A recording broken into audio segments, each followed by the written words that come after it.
खैर दिल्ली वाले लोग एक्चुअली हैं भी बहुत अच्छे, अच्छे लोग हैं यहाँ, मुझे बहुत अच्छे लगते हैं।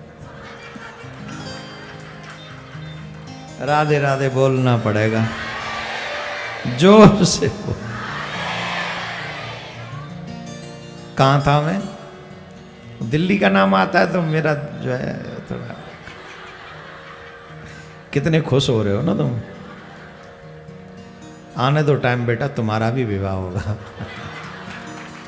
राधे राधे बोलना पड़ेगा। बहुत सुंदर प्रसंग है, ध्यान से सुने।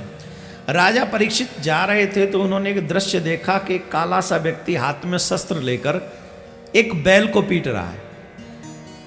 उसके 4 पैर हैं जिसमें से 3 टूटे हुए हैं, और जो एक सुरक्षित है उसी पैर पर वो प्रहार कर रहा है। तो राजा परीक्षित रथ से उतरे और रथ से उतरकर गए और उससे पूछा, भाई तुम कौन हो और क्यों तुम? ये देखो हम कलयुग के लोग हैं, ये कथा हमें बड़े ध्यान से सुननी चाहिए क्योंकि ये कलयुग की कथा है, यहां से प्रारंभ हो गई है। इसलिए अभी 15 मिनट कोई खड़ा नहीं होगा अपने स्थान से, कोई भी नहीं, कृपा करके 15 मिनट और बैठ।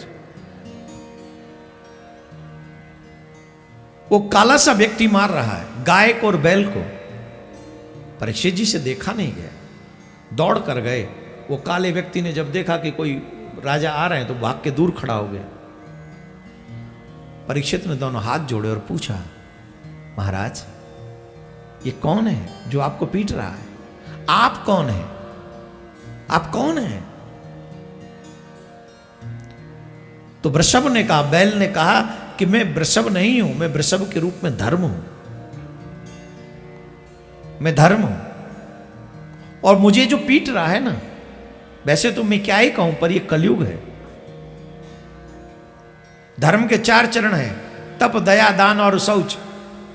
कौन से चरण? तप दया दान और शौच कहते हैं पवित्रता को। किसको कहते हैं? अब बताओ, आपके घर में तपस्या कोई करता है? जवाब दो। जब तपस्या होती है तो धर्म का चरण, धर्म स्ट्रांग होता है। तपस्या नहीं है तो धर्म टूट गया, वो पैर टूट गया। तप, शौच, पवित्रता है घरों में? जवाब दो, पवित्रता है? आज के मनुष्य की पवित्रता बड़ी भयानक है। चप्पल जूते पहनकर जो रोटी खाते हो वो क्या पवित्रता रखेंगे? चमड़े की बेल्ट बांधकर जो 24 घंटे डोलते हो वो क्या पवित्रता रखेंगे? जो रसोई में भी चप्पल पहनकर भोजन बनाते हो वो कैसे अपने परिवार के बच्चों का, पति का या पुत्र का कैसे विचार शुद्ध रखेंगे? बताइए। फिल्मी गाने सुनते सुनते अगर हम भोजन बनाएं और हम सोचे कि हमारे बच्चे साधु होंगे, हमारा पति किसी और की तरफ देखेगा ही नहीं, कैसे संभव है? यह संभव ही नहीं है। हमें समझना होगा। पवित्रता भी गई, दया आती है क्या? दया है? कितनी मुंडी हिला रहे हैं। किसी बच्चे का एक्सीडेंट हो जाए और रोड पे पड़ा हो, कितनी दया पता है? बताऊं, वीडियो बनाते हैं हम उसका, बजाय उसे हॉस्पिटल पहुंचाने के, बजाय किसी की जान बचाने के। 50 लोग इकट्ठे हो जाते तमाशा देखने के लिए, ये कितनी देर में मरेगा। 500 लोग खड़े हो जाते ये देखने के लिए, पुलिस कितनी देर में आएगी। अरे पुलिस आए ना आए, पुलिस के ऊपर छोड़ दो, तुम तो इंसान हो ना। आजकल वैसे भी सनातनी एक एक औलाद पैदा करते हैं। अगर ये बच्चा चला गया तो किसी के घर का दीपक, किसी का वंश नष्ट हो जाएगा। इस नाम की दया आती है क्या? नहीं आती। हमें पुलिस तंग करेगी, हमें हॉस्पिटल तंग करेगा, हमें ये तंग। अरे भाड़ में जाने दो, तुम्हारे तंग की बात पड़ रही है। देखो किसी की जान बच जाएगी, उस पर दया करना सीखो, उस पर दया करो। मैं आप सभी से निवेदन करूंगा हाथ जोड़ के, कम से कम सनातनी को देखो तो उसकी हेल्प जरूर करो। वैसे तो मानवता के नाते वो तुम्हारे ऊपर छोड़ता हूं, पर मैं सनातनियों के लिए आप पे कहूंगा कि जरूर करो। किसी के घर का दीपक बुझने से बचा सकते हो तुम। पुलिस 2-4 प्रश्न कर भी लेगी तो बता देना। वैसे कानून यह है, मैं आपको कानून के लिए भी अवेयरनेस कर दूं, अवेयर कर दूं आपको, आपकी मर्जी के बगैर अगर आपने किसी की हेल्प कर दी है, ऐसे हॉस्पिटल पहुंचा दिया, तो पुलिस आपसे पूछ नहीं सकती, ये कानून है। आप कह सकते हो I don't want to talk to you, मैंने हेल्प की है, आप ऐसे कह सकते हो। अगर चाहो तो बता भी सकते हो कि मैं वहाँ से निकल रहा था, वहाँ ये इसका ऐसे ऐसे एक्सीडेंट हुआ, तो मैंने सोचा कि मैं हॉस्पिटल, बहुत छोटी सी बात है प्यारे। पुलिस वाला ज़्यादा तंग करे अगर कोई, तो उसकी एप्लीकेशन डाल दो हाई कोर्ट में, सुप्रीम कोर्ट में, कि हमको तंग कर रहा, तो आगे से वो और किसी को भी नहीं करेगा। समझ गए? ये सिर्फ अवेयरनेस के लिए बोल रहा हूँ मैं, लेकिन किसी की जान बहुत महत्वपूर्ण है। आज ही मैं एक चीज सुन रहा था, बड़े ध्यान से सुनो। एक महिला को समुद्र पे पास जाने से रोक दिया गया, बैन कर दिया गया, तुम समुद्र में नहीं जाओगी। बोले क्यों नहीं जाओगी भाई? तो स्वतंत्रता पे पाबंदी लगा दी। तो पता है क्यों रोका गया उसे? वो बार बार सुसाइड करने के लिए समुद्र में कूदती है और फिर वो चिल्लाती है हेल्प हेल्प हेल्प। जब वो हेल्प हेल्प चिल्लाती है तो फिर पुलिस प्रशासन को भागना पड़ता है और बार बार उसे हेलीकॉप्टर से बचाना पड़ता है। 7 करोड़ रुपए उसके ऊपर खर्च हो चुके सरकार के, बार बार उसे बचाने के चक्कर में। इसलिए कहा अब तू समुद्र के पास जाएगी नहीं, बैन है। तो हेल्प करना अच्छी बात, सबकी हेल्प कर सकते हो, करना चाहिए, है ना? तो दया भी नहीं, पवित्रता भी नहीं, तपस्या भी नहीं। अब बचा क्या? एक चरण बचा है दान का, और उस पे भी हम जैसे जैसे बातें करते हैं आपको मालूम है। होटल में 5 स्टार होटल में खाना खाने जाएंगे, वहाँ पर 500 रुपये की टिप देकर आ जाएंगे, लेकिन कोई भीख मांगने वाला भिखारी आ जाएगा तो उसे 10 रुपये देने से पहले 500 गालियाँ सुनाएंगे। इतना अट्टा कट्टा हो रहा है, खा नहीं सकता, कमा नहीं सकता, ये नहीं कर सकता, वो नहीं कर सकता। जब इसे 10 रुपये देने में इतना सुना रहा है, और वहाँ 5 स्टार होटल में जो तू 500 रुपये दे के आगे, वो तेरा फूफा लगता है? कौन है वो तेरा जिसे तू इतना दे आया? अरे उसे तो सैलरी भी मिल रही होगी कुछ ना कुछ, और इस बेचारे को तूने गालियां सुना दी। It's not right good my dear, it's not right, ये ठीक नहीं। दया करना सीखो, दया करो, धर्म में खर्च करो, कुछ अच्छा खर्च करो। तो कलयुग को जब मारने लगा, परीक्षित जब मारने लगे, तो कलयुग सोचा ये राजा बड़ा धर्मात्मा, ये तो मुझे मार ही डालेगा, तो तुरंत दौड़कर पहुंच गए, मैं त्राहिमाम त्राहिमाम, मेरी रक्षा करें, मेरी रक्षा करें, मेरी रक्षा करें, रक्षा कीजिए। उन्होंने कहा महाराज आप मुझे मारना चाहते हैं? बोले हाँ। तुम हो इतने, सब लोग पाप करेंगे, क्या फायदा कलयुग के आने का? बोले महाराज मुझ में भी कुछ अच्छा ही है। तुम में क्या अच्छा ही है? बोले बहुत अच्छा ही है मुझ में। क्या अच्छा ही है जरा बताओ? तो कलयुग अपनी अच्छाई बता रहे हैं, सुनोगे कि नहीं? हम सब कलयुग के ही लोग हैं, तो हमें सुननी चाहिए। कलयुग केवल नाम आधारा, कलयुग केवल नाम आधारा, कलयुग केवल नाम आधारा, कलयुग केवल नाम आधारा। दोनों हाथ ऊपर करिए और ताली बजाइए। कलयुग केवल नाम आधारा, कलयुग केवल नाम आधारा। सुमेरे सुमेरे नर उतरे ही पारा, सुमेरे सुमेरे नर उतरे ही पारा। कलयुग केवल हरि गुण गा, कलयुग केवल हरि गुण गा, गावत ही पावै भव धाम, गावत ही पावै भव धाम। हरे नामैव हरे नामैव हरे नामैव केवलम्, नास्तैव नास्तैव नास्तैव गतिरन्यथा नास्तैव गतिरन्यथा नास्तैव गतिरन्यथा।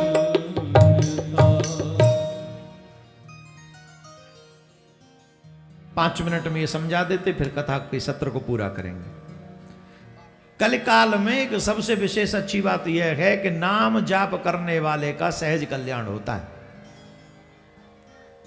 उसे तप न बने, हवन न बने, यज्ञ न बने, सिर्फ भगवान का नाम ले ले तो उसका कल्याण हो जाएगा।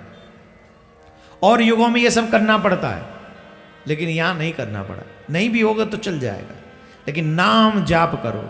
सिर्फ भगवान के नाम का आश्रय जो मनुष्य ले लेता है, जो अपने गुरु के द्वारा दिए हुए मंत्र का आश्रय कर ले, नाम का आश्रय कर ले, उस मनुष्य को भव सागर से पार होने से कोई रोक नहीं सकता। वो तर जाता है, तर जाता है। अब तो उन्होंने सोचा ये तो बहुत अच्छी बात है, तो फिर कलयुग को मारे ही क्यों। तो उन्होंने कुछ स्थान दे दिए। बोले तुम एक काम करो, हम तुम्हें ऐसे तो नहीं, ठीक है अब तुम्हें मारेंगे नहीं क्योंकि तुम में अच्छाई है, तो एक काम कर लो तुम, इन जिन जिन जगहों पर हम तुम्हें भेज रहे हैं, जो तुम्हें स्थान दे रहे हैं, उन स्थानों पर जाके चले जाओ। बोले कहाँ? बोले दूतम पानम स्त्रिय सोना। जहां मद्यपान होता है वहां तुम रहो, जहां जुआ खेला जाता है वहां तुम रहो। समझ लेना कलयुग कहाँ कहाँ रहता है। माता बहन, मैं एक गारंटी से कह सकता हूं, इनमें से एक आध गुण तो हमारे भी घर में बैठा हुआ है।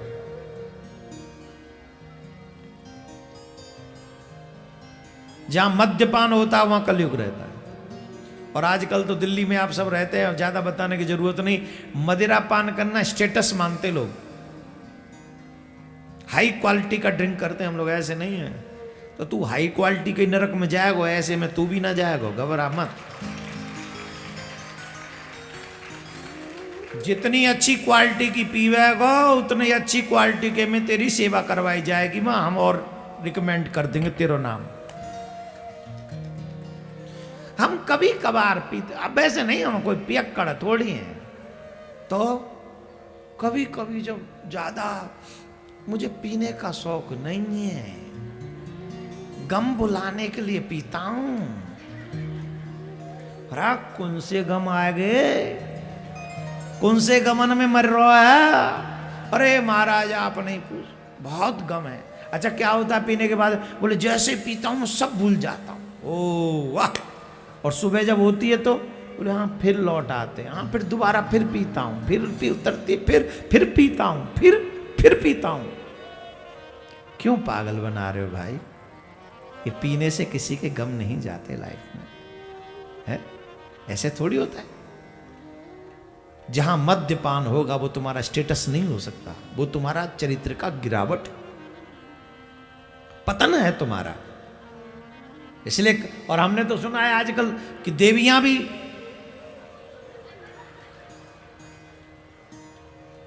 नहीं। इसमें हंसने वाली कौन सी बात है? इसमें रोने वाली बात है। जिसको घर की लक्ष्मी कहा जाता है वो क्लब और डिस्कोथेक में जाकर ड्रिंक करे, कैसे परिवारों की सुरक्षा होगी बताइए जरा? आने वाला बच्चा हमें क्या देगा? ये शौक नहीं है, ये नाश है। ये ड्रिंक करना, ये मद्य मांस खाना और गलत जगहों पे, ये कोई शौक नहीं है। ये परिवार को नाश करने का एक वासना है। परिवार नष्ट होते इससे, आने वाली पीढ़ियां नष्ट हो जाती हैं। इसलिए बी केयरफुल माय डियर। जहां मद्यपान होगा वहां कलयुग रहेगा, जहां मांस भक्षण होगा वहां कलयुग रहेगा, जहां जुआ खेला जाए। और आजकल देखो जुआ इंटरनेशनल कर दिया गया। ड्रीम 11 नास 11 है। ऊपर से कह रहे हैं वित्तीय जोखिम हो सकता है। छोटे छोटे बच्चों को भी कह रहे हैं हमने तो अपनी ड्रीम 11 बना ली, तुम बना लो, तुम ही मर जाओ, हमें क्या ही बता रहे हो? हमारे बच्चों को क्यों जुआ खिला रहे हो? जहां जुआ होगा वहां निश्चित कलयुग होगा। मैं देश के युवाओं से निवेदन करूंगा, कभी भी कोई जुआ छोटा हो या बड़ा किसी चक्कर में मत पड़ना, क्योंकि वहां कलयुग रहता है और कलयुग तुम्हारे जीवन का पतन करेगा। सनातनियों से निवेदन है, जुआ के चक्कर में देख लो, परीक्षित को सांप लग गया था। परीक्षित जुआ देखा ना आपने, क्या हुआ? पांडवों का कितना बड़ा युद्ध हुआ, महाभारत का कितना बड़ा युद्ध हुआ इसी जुआ की खातिर। वो जुआ हमारे लाइफ में क्या नहीं कर सकता, इसलिए सावधान। जहां जुआ खेला जाए वहां कलयुग रहे, जहां ड्रिंक की जाए, मद्यपान वहां मांस जहां खा जाए, हिंसा होगी तो वहां कलयुग रहे, जहां वैश्यागमन होगा वहां भी कलयुग होगा। अब वैश्यागमन किसको कहते हैं? सिर्फ वैश्या कोई वैश्या नहीं कहते। मुझे कठोर हृदय कह के कहना पड़ रहा है ये बात, क्योंकि आजकल समाज में बड़ी विलक्षणता आ गई है। एक पुरुष से अधिक जहां जहां कोई संवाद रहता हो उसको उस कैटेगरी में रखा जा सकता है, तो ये ठीक नहीं है। ऐसी स्त्री जो एक पुरुष से छोड़कर 4-5 पुरुषों से संवाद करती हो, बात करती हो, बात मीन समझ रहे हो ना, मैं सिर्फ मर्यादित पर्दों में बात कर रहा हूं। ऐसी स्त्री से जो बात भी करता है उसके यहां भी कलयुग आ जाता है, या ऐसे पुरुष से जो बात करती है स्त्री उसके यहां भी कलयुग आ जाता है। तो इन सब से सावधान। तो वैश्यागमन जहां होता है वहां भी कलयुग रहता है। बोले महाराज ये 4 जगह दे दी, बोले 4 जगह तो छोटी ने, एक और दे दो, एक और जगह क्या? बोले स्वर्ण में निवास दे दो, बोले मस्त। और राजा भूल गए, उनके सर पे जो मुकुट है वो भी सोने का है, और झट वो राजा के ही सर पे बैठ गए। और कलयुगी व्यक्ति दूसरों का अपमान करता है, ये बात पहले ही सिद्ध हो गई। परीक्षित जी जा रहे थे, समीक ऋषि के आश्रम में पहुंचे और वो बैठे हुए थे समाधि में। उनसे 2-3 बार जल मांगा, उन्होंने दिया नहीं। और जब दिया नहीं उनको लगा ये जानबूझ, क्योंकि उन्होंने वो समाधि में थे, उन्हें तो पता ही नहीं चला कौन आया कौन गया। उनको राजा को लगा कि जानबूझ के मेरा अपमान कर रहे हैं। तो क्रोध में कलयुग के प्रभाव से उनका बुद्धि जो है विचलित हुआ, उन्होंने मरा हुआ सर्प उनके गले में डाल दिया।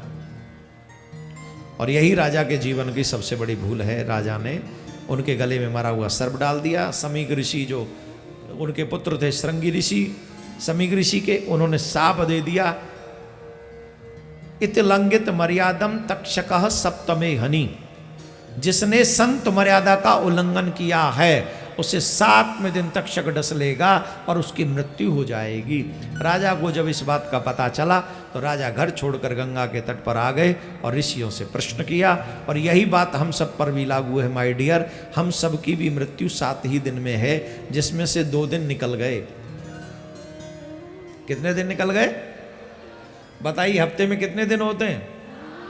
आज कौन सा दिन निकल गया है? कितने दिन बचे हैं? और किसी किसी का तो आज आखिरी ही दिन है। नहीं घबराइए नहीं। अब आखिरी का मतलब है जो 70 और 80 पार कर चुके, न जाने कब किस दिन चले जाएं, क्या गारंटी। इसलिए सुंदर समय को बचाएं। अपनी मृत्यु तो हम सबकी निश्चित है, तो जिनकी मृत्यु निश्चित है उसे क्या करना चाहिए? उन्हें भागवत कथा का रसास्वादन करना चाहिए। इसी में कोई संशय नहीं होना चाहिए। आप सबसे हमारा आग्रह, मैं एक आवश्यक संदेश दूंगा, तब तक आप एक काम कर लीजिए। क्या करना है? मोबाइल निकालिए, निकालिए। बड़ा मोबाइल से शौक है ना, निकालो। और जिन लोगों ने हमारे इस चैनल को सब्सक्राइब नहीं किया वो सब्सक्राइब कर लें। और बाकी के यहाँ बैठे बैठे मैं भजन गाऊँ उससे पहले पहले आप इस कथा को शेयर कर दीजिए, जल्दी कीजिए। और मैं तब तक एक बात आपको सुनाता हूँ, बीच में आप लोग वो सुन लें। श्री राधे श्याम मंदिर और उनका ये पूरा जो परिवार है, जिन्होंने ये बहुत सुंदर आयोजन आज दूसरे दिन में हम लोग जिसे पूर्ण कर रहे हैं, बहुत सुंदर आयोजन इन्होंने। माताएं अभी 2 मिनट बैठ जाएं। मैया, ए मैया, वेरी स्वीट मैया, बैठ जाए, सिर्फ 2 मिनट और बैठ जाओ, सिर्फ 2 मिनट। देखो अच्छा श्रोता उसी को कहते हैं जो व्यासपीठ से कहा जाए वही मान ले उस बात को, वही सच्चा श्रोता है। तो आप लोग जितने भी लोग हैं पहले तो ये फ़ोन उठाकर फेसबुक व्हाट्सएप पे इसको शेयर कर दें। ये जो कथा अभी लाइव चल रही है सभी लोग कर दें और सबको बताएं कि कल, हाँ एक बात तो हम बताना ही भूल गए, कल नरकों का वर्णन सुनाएंगे। आप भी आइएगा और जिनके चक्कर में आप मूवी देखने जाते हो उनको भी लाइएगा। मूवी देखने के बाद कौन से नरक में जाना पड़ेगा बताएंगे, झूठ बोलने के बाद कौन से नरक में जाना पड़ेगा बताएंगे, अपने माँ बाप का अपमान करने से कौन से नरक में जाना पड़ेगा बताएंगे, अपने धर्म को न मानकर जो अपराध हम कर रहे हैं हम कौन से नरक में जाएंगे ये हम बताएंगे। भागवत उसका प्रमाण होगा। तो आप लोग सब बड़ी से बड़ी संख्या में कल पधारें और इस कथा को आप लोग श्रवण करेंगे। अभी हम कह रहे थे राधे श्याम मंदिर जो इतना सुंदर दिव्य भव्य आयोजन यहाँ आप लोगों के लिए कर रहे हैं, और मुझे बताया गया कि उस मंदिर से जुड़ी हुई माता बहनों ने भी खूब चकाचक किया है। इतनी सेवा करी उन माता बहनों ने,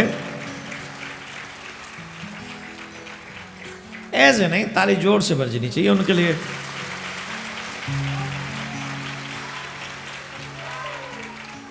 तो मैं आप सबसे यही निवेदन करूंगा, मैं तो चाहता हूं कि दिल्ली हर साल आऊं, पर दिल्ली वाले नहीं चाहते, दिल्ली वाले नहीं चाहते। यहाँ कंजूस लोग बहुत हैं, यहाँ आलसी लोग बहुत हैं, देर से आते हैं और जल्दी निकलने की कोशिश करते हैं, जबकि कथाओं में होना चाहिए जल्दी आना है और देर से। आप जितना टाइम हमें दोगे उतना ही आनंद हमें आएगा और उतना ही आनंद हम आपको दिला पाएंगे कथा से। तो आप सबसे मेरा आग्रह, बड़ी से बड़ी संख्या में आप लोग पहुँचे, ज़्यादा से ज़्यादा कथा सुने। फिर एक आग्रह कर रहा हूँ, अपने साथ साथ अपने बच्चों को कथा सुनाएं। आप लोग तो सीख ही लोगे, लेकिन अगर आपके बच्चों ने ये कथा सुन ली और सीख लिया तो आपके घर में बिना 4 रुपये लगाए बहुत बड़ी संस्कृति खड़ी हो जाएगी। मैं दावे से कहता हूँ 99% माँ बाप ऐसे हैं जो अपने सारे गुण अपने बच्चों में नहीं देखना चाहते। 99% कि जो गुण हम में है वो हमारे बच्चों में ना जाएं। उन चीजों से मैं बचा सकता हूं आपके बच्चों को, ये व्यासपीठ बचा सकती है आपके बच्चों को, लेकिन कब? जब आप अपने बच्चों के साथ यहाँ कथा में बैठें, खुद भी सुने और बच्चों को भी सुनवाएं। कितने बच्चे यहाँ पर आए हुए हैं, जरा हाथ उठाइए। ये देखो, थैंक यू उन मम्मी पापा के लिए जो अपने बच्चों को लेके आए, और थैंक यू आप सभी बच्चों के लिए जो आप मन लगा कर आए। अब सुनिए, एक टास्क दे रहा हूं मैं आपको। जितने बच्चे यहाँ बैठे हैं, अरे भैया बेलारूस, जितने भी बच्चे यहाँ बैठे हैं उन सबको एक टास्क दे रहा हूं। आप अब ये प्रयास कीजिए कि हम अपने द्वारा 10-5 लोगों को, अपने जो हमारी उम्र के लोग हैं उनको हम कथा सुनवाएंगे। उसके पीछे रीजन, आप जितने लोगों को कथा सुनवाओगे उतने लोगों के घर में आप एक तरीके से सनातन का दीपक जलाओगे, और ये सनातन का दीपक जलना ही चाहिए। कुछ देश में, कुछ विदेश में ऐसे लोग हैं जो सनातन के दीपक को बुझा देना चाहते हैं, और हर किस्म पे वो लड़ाई चल रही है, वो हमारे दीपक को बुझाना चाहते हैं। लेकिन मैं युवा भाई बहनों से और माता बहनों से, भाइयों से कहना चाहूंगा, अगर आप चाहते हैं कि सनातन का दीपक न बुझे तो आइए मेरे कदम से कदम मिलाकर चलिए, और पूरे घर घर में, हर एक घर में, सनातनी के घर में एक ऐसा सनातन का दीपक जलाएंगे, पुनः पूरा विश्व सनातन के ज्ञान से प्रकाशमय हो उठेगा। तो आप सबसे मेरा आग्रह, कौन कौन मेरे इस सपने को साकार करने में अपने 2 कदम चलेंगे मेरे साथ? So sweet you are. कल दिखना चाहिए कि आपके साथ 2-4 जो आपके फ्रेंड्स हैं वो भी, और आप सब भी माथे पे तिलक लगा के बैठे। आप अगर तिलक नहीं लगाते हैं तो बिहारी जी के मंदिर में आप सर झुकाएंगे, प्रणाम करेंगे, वहाँ आपके तिलक लगा दिया जाएगा। तिलक लगा के भागवत में बैठे, भागवत जी को प्रणाम करके आप भागवत में बैठे। जब तक आप प्रणाम नहीं करेंगे तो ये पूरी कथा भी सुन लोगे तो भी ये भागवत का अपमान ही माना जाएगा। तो जब बैठो प्रणाम करके बैठो कथा सुनने, जब जाओ तो प्रणाम करके जाओ। इन कुछ नियमों का पालन करें। अभी हम भजन गाएं कि आरती करें?